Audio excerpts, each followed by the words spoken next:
The concept of looping through code is tied closely to automation and is a structure that can both save time and allow for more dynamic code implementation.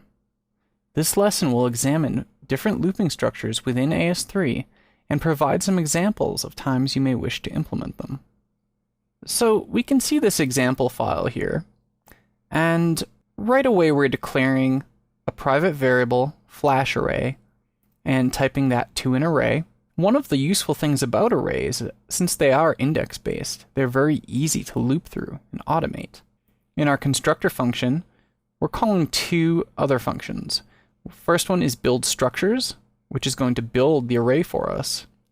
And after that is done, we will process structures, which is going to go through and do our looping. So scrolling down to these two functions here, we can see that within build structures, we're setting flash array to a new array. And then where we could go through line by line and say new array.push and push specific values in. Here we're just feeding the different data values through a comma delimited list into our array upon construction. It's sort of like a shorthand way of building up an array structure.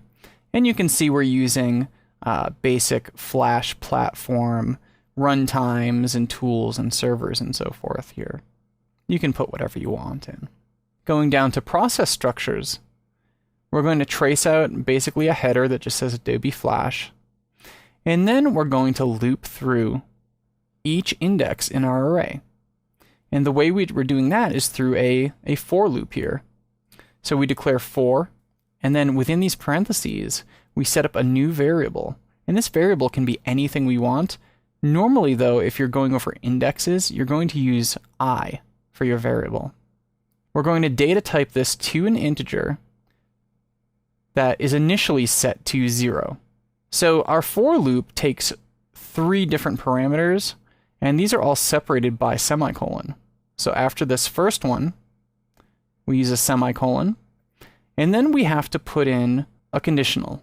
So as long as I is less than flasharray.length.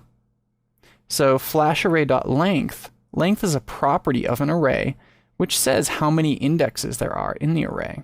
So in this case, there will be 1, 2, 3, 4, 5. So we're starting out at 0, we're counting up to 5.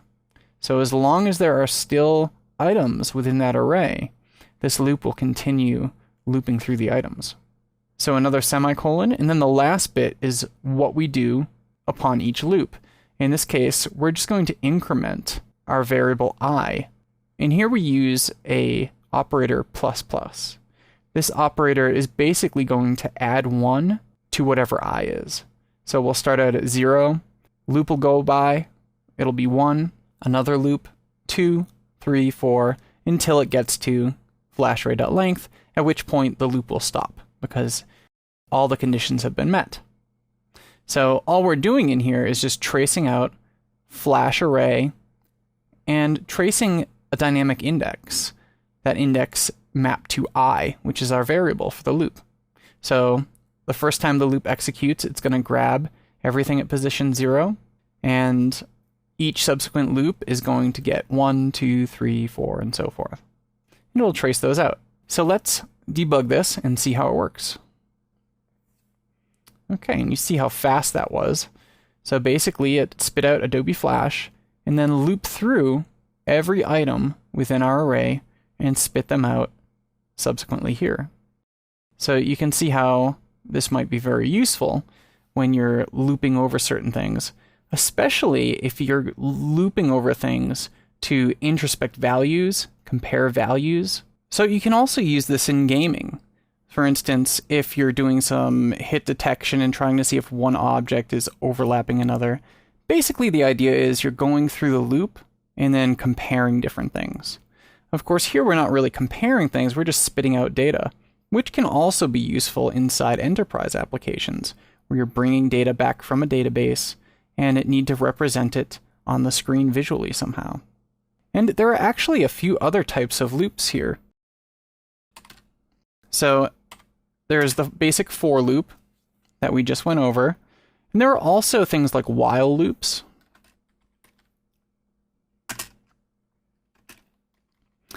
So in the case of a while loop, you would have to set up a variable beforehand and check to see that while some condition is true or not, execute a certain amount of code within the loop. So almost all of these loops are going to rely on some sort of check. You're going to look at different conditions and respond to them. So this has been a quick overview of looping within ActionScript using a common looping mechanism, the for loop.